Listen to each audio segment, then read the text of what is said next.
Assalamualaikum warahmatullahi wabarakatuh. Halo teman-teman, balik lagi di Learning Journal mata kuliah Public Speaking. Oke, pada kesempatan kali ini saya akan menyampaikan Learning Journal dari materi mengenai metode dan teknik dasar dalam public speaking.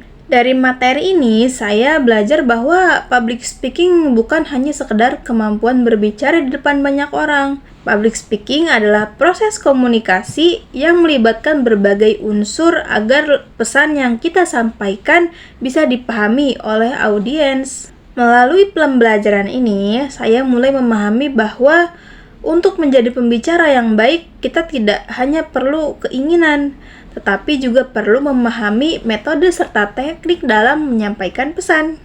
Nah, pembelajaran pertama dalam materi ini adalah tentang komponen yang ada dalam proses public speaking. Dalam sebuah komunikasi, tentu ada beberapa unsur yang saling berkaitan. Yang pertama adalah komunikator, yaitu orang yang menyampaikan pesan atau pembicara itu sendiri.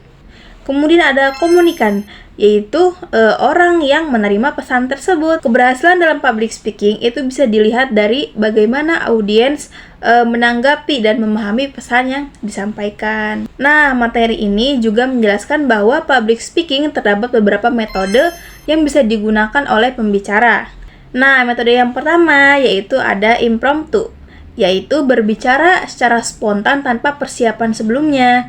Biasanya metode ini digunakan ketika seseorang diminta memberikan pendapat atau tanggapan secara mendadak.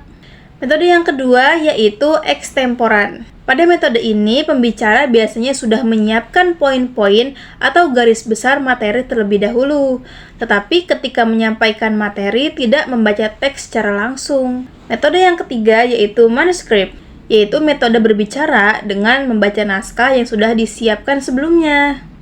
Metode ini biasanya digunakan dalam acara formal agar penyampaian kata-katanya lebih terstruktur dan tidak terjadi kesalahan.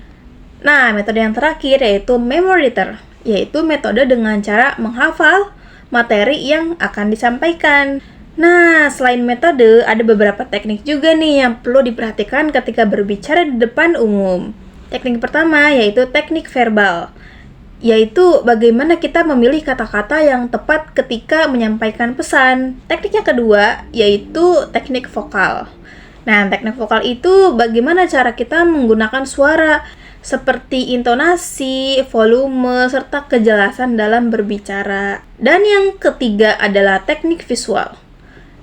Nah, teknik ini berkaitan dengan bahasa tubuh, ekspresi wajah, serta penampilan pembicara ketika menyampaikan materi. Ketiga teknik ini sangat penting karena dapat memengaruhi bagaimana audiens memahami pesan yang kita sampaikan. Di materi ini juga menjelaskan bahwa dalam public speaking, penyampaian materi perlu disusun secara sistematis. Biasanya penyampaian public speaking terdiri dari 3 bagian utama. Yang pertama adalah pembukaan, yaitu bagian yang digunakan untuk menarik perhatian audiens dan memperkenalkan topik yang akan dibahas. Kemudian ada bagian isi, yaitu bagian utama yang berisi penjelasan materi secara lebih mendalam.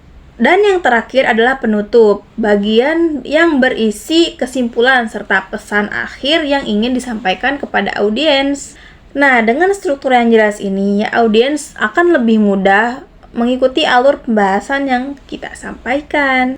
Nah, dari materi ini kita menyadari bahwa public speaking sebenarnya merupakan keterampilan yang sangat penting untuk dimiliki, terutama bagi mahasiswa. Kemampuan komunikasi itu menjadi hal yang sangat penting ketika seorang konselor nantinya harus mampu menyampaikan informasi, memberikan arahan, serta membangun hubungan komunikasi yang baik dengan orang lain. Nah, melalui materi ini juga, public speaking bukan hanya sekedar keberanian berbicara, tetapi juga tentang bagaimana kita bisa menyampaikan pesan secara jelas, struktur, dan mudah dipahami oleh audiens. Oke teman-teman, segitu saja yang dapat aku share materi pada minggu ketiga ini.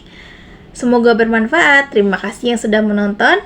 Wassalamualaikum warahmatullahi wabarakatuh.